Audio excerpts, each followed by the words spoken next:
Здравейте, български приятели, и поздрави на всички, които говорят български у нас и по света. Днес ще ви представя приказката "Външността понякога лъже" или "Магарито от Гуей Джоу" или Гуи Джоу изчерпва уменията си. В Гуи Джоу преди нямало магарета. Един човек купил едно от другаде и го оставил на полето да пасе.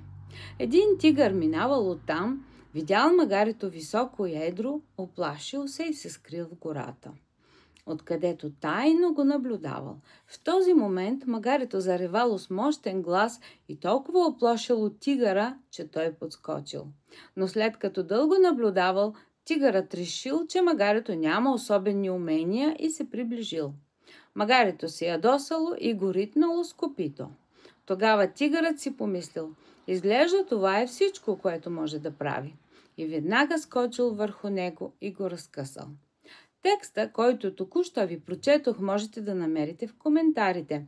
Тази приказка, освен на китайски с пинини на български, е преведена и на руски, френски, английски, италиански и немски. Благодаря ви за вниманието. До следващата седмица.